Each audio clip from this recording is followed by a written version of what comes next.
Sometimes fate intervenes in the most unexpected ways. One misdelivered bouquet of roses, a mysterious note, and a meeting that changes everything. Amanda and Nick discover that true feelings arrive quietly but powerfully, leaving hearts full of warmth and hope. Will they overcome their first misunderstandings, find the courage to say, "I love you," and let love blossom? Love Stories Max. Welcome to my channel. Enjoy watching, friends. The roses that changed everything. I never imagined that a simple mistake made by a flower delivery service would change the entire trajectory of my life. But love seems to enjoy entering through the side door, quietly, unexpectedly, and always at the wrong, or maybe perfectly right, moment. That morning started like any other. I'd just returned from a tense client meeting, kicked off my heels under the desk, and was reaching for my coffee when the receptionist walked in holding a huge bouquet of deep red roses. Not supermarket roses. No, these were velvety, lush, impossibly beautiful. "For Amanda," she said with a smile. "For me?" I blinked. "Nobody sends me flowers. Ever." She placed the bouquet on my desk, and the whole office seemed to pause for a moment, the air filling with that sweet, heavy scent of roses that always feels a little too intimate for a work environment. There was a tiny white envelope tucked inside. My fingers suddenly felt warm as I opened it. "Thank you for yesterday." Yesterday? What happened yesterday? I just stared at the note, my heart tripping over itself. I replayed the previous day in my head: meetings, emails, a quick lunch, a late evening grocery run. Absolutely nothing that involved a mysterious man with impeccable taste in flowers. I felt the back of my neck heat up. Was this a joke? A mistake? A stalker? A secret admirer? The last one seemed statistically impossible. All day people kept walking past my desk, raising eyebrows, giving me teasing smiles, whispering, "Ooh, someone's in love," which only made me sink lower into my chair. By lunchtime I'd convinced myself to call the flower shop. A woman with a cheerful voice checked the order number twice. "Oh, those weren't for you," she finally said. "They were from a man named Nicholas. He ordered them for a coworker, a thank you gesture. Looks like the courier mixed up the floors. We're so sorry." I should have felt relief. Maybe a little disappointment, maybe both, but there was something else, something strangely warm, about the idea that somewhere out there was a man who wrote simple, genuine thank you notes and sent beautiful roses just to show appreciation. That, I remember thinking, is rare. I didn't know that just 2 days later I would meet him. I didn't know he'd smile like sunrise. I didn't know that bouquet, the one meant for someone else, would become the first thread tying our lives together. But fate clearly has a mischievous sense of humor. 2 days after the flower mix-up, I was standing in line at the little cafe on the corner near our office. The one with pastries that smelled like heaven and coffee strong enough to resurrect the dead. I was scrolling through my phone, half awake, half annoyed that my Monday already felt like a Thursday. "Order for Nicholas," the barista called out loudly. I didn't look up, Nicholas is a common name. But then I heard a warm, low voice answer, "Thanks." And, could you also add a small bouquet order to my profile? I need to send another thank you gift today. My head snapped up so fast I almost dropped my phone. There he was. And I knew instantly, without logic, without proof, that this was him. The accidental roses guy. He stood by the pickup counter, holding a cup in one hand and typing something on his phone with the other. Tall, quietly handsome, a little bit serious around the eyes but with a softness underneath it. The kind of man who looks like he works too much but still remembers to appreciate small kindnesses. His dark hair was slightly messy, as if he'd run his fingers through it on the way in. His tie was loosened just a little. He looked effortlessly put together, but not like he tried too hard.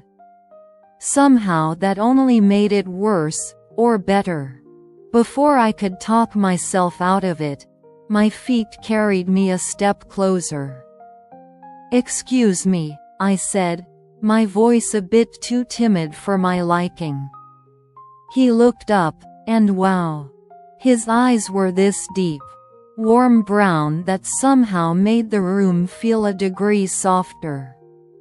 "Yes?" His smile was polite, patient.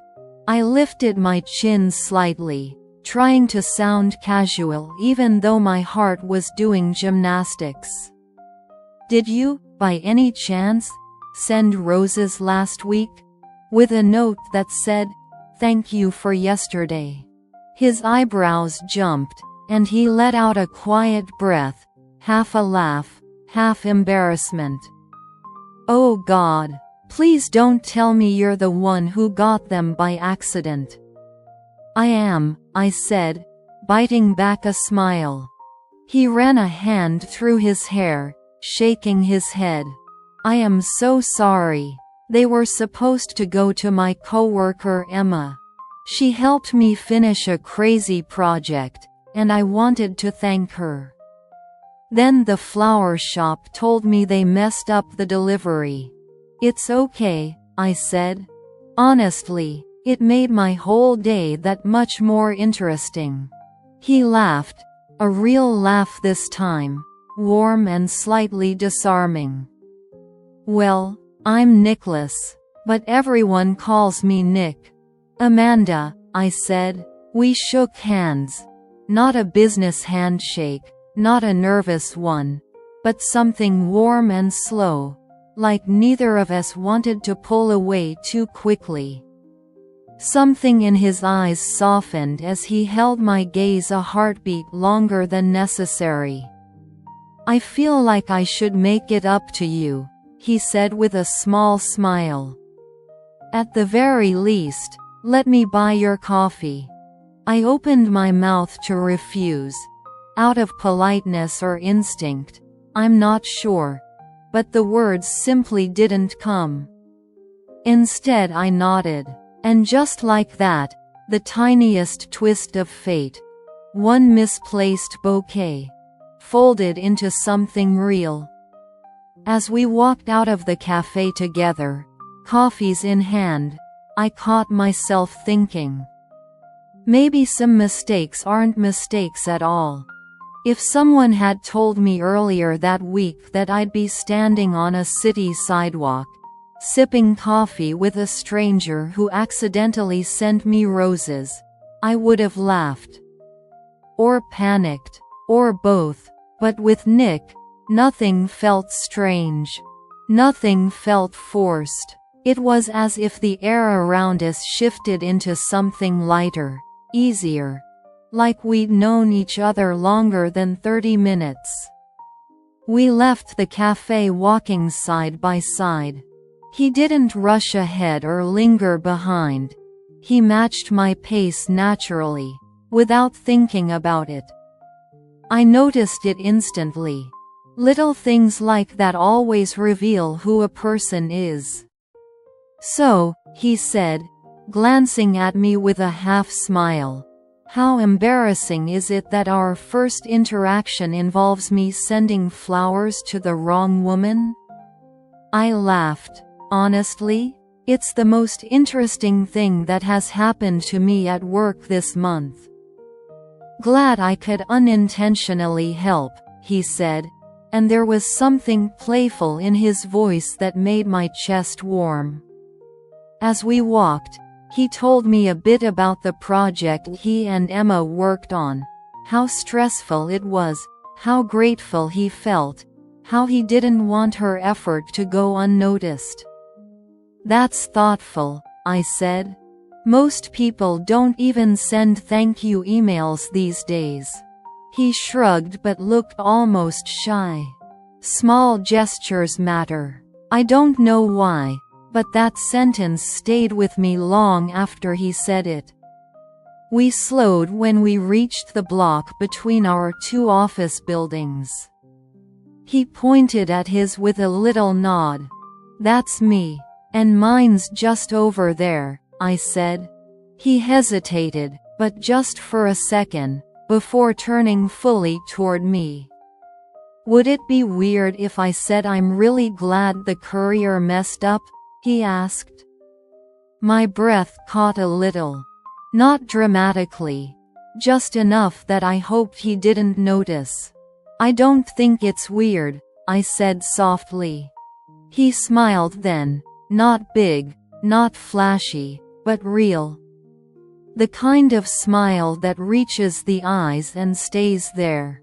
And something inside me warmed like someone lit a candle. He glanced at his watch reluctantly. I should go in before they send a search party. Me too, I said. But neither of us moved. For a few moments we just stood there, holding each other's gaze as naturally as breathing. So, can I see you again? He finally asked. His voice was steady, but his eyes had a spark of something hopeful, almost vulnerable. Yes, I answered before my brain could overthink it. His smile widened. Just a bit, but enough to send a soft flutter through my stomach. I'll text you, he said. I nodded. Please do. We parted then. But I walked into my office with the strangest feeling that the world suddenly tilted in a better direction. Softer, brighter, and as soon as I sat at my desk, the roses on the corner seemed to take on a new meaning. Not a mistake, not a mix-up, a beginning. Nick texted me the next morning, early enough that it felt thoughtful, but not so early that it felt intrusive. I know this is sudden, but would you like to grab dinner with me this Friday? I stared at the message longer than I should have, biting my lip like a teenager. My answer came out simple. Yes, I'd love to. Friday arrived faster than expected. By late afternoon I kept checking the clock every 10 minutes, pretending to work but mostly wondering whether he was as nervous as I was. At 6:58 p.m., a message popped up. I'm downstairs. No rush. That, no rush, melted me a little. When I stepped outside, I saw him leaning casually against his car, a sleek black sedan, clean but not showy. He looked up the moment he heard my steps. And the expression he made, that small, involuntary smile, felt like warm sunlight straight to my chest. You look, wow, he said, and then cleared his throat, embarrassed by his own honesty. And you clean up pretty well yourself, I teased, even though he looked exceptionally handsome in a simple charcoal button-down and rolled sleeves. He opened the passenger door for me, not in a stiff, old-fashioned way, but in that quiet, sincere way that says, "I see you. I want to treat you right." The restaurant he picked was perfect. A cozy Italian place with soft lights, candles on each table, wooden beams, and a small jazz playlist humming in the background. The kind of spot that feels romantic even before anything happens. When we sat down, my nerves turned into something softer. Comfortable. Safe. He ordered a bottle of wine, and we talked, but really talked. About our families, strange childhood memories, favorite movies, embarrassing moments, our biggest fears, our quiet dreams. And every time I said something personal, he listened, fully, attentively, like my words mattered. At one point, he reached across the table to brush away a small curl that had fallen over my cheek. His fingers barely grazed my skin, but it sent warmth all the way to my throat.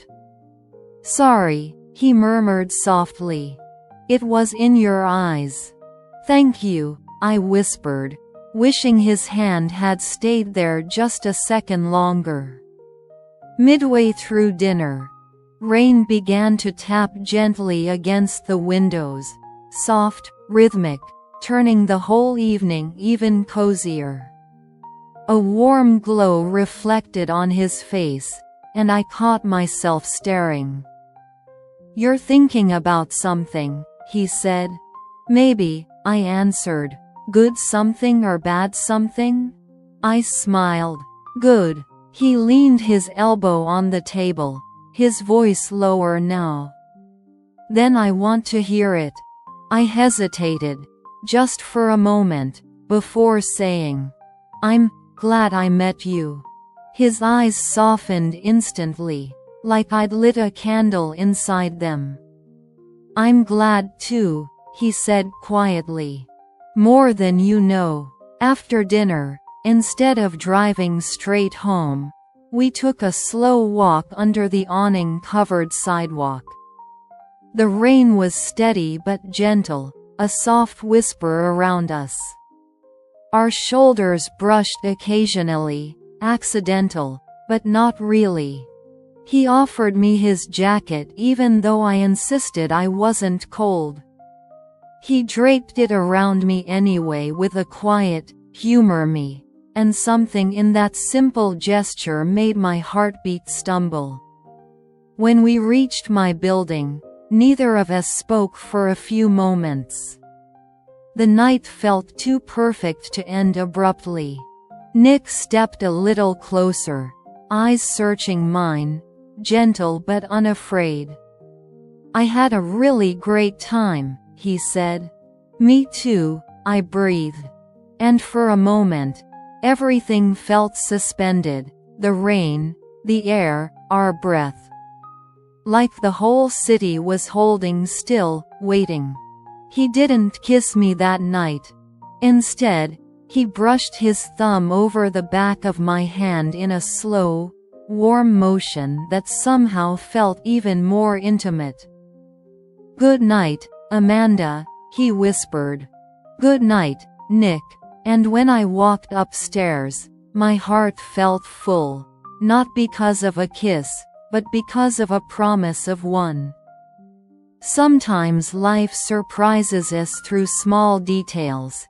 A misdelivered bouquet, an awkward message, an unexpected meeting. These tiny moments can change our world and open the heart to true feelings. Love doesn't always arrive according to plan. It quietly, gently, and unexpectedly brings two souls together, reminding us that it's not grand gestures but honesty, attention, and care for one another that matter most.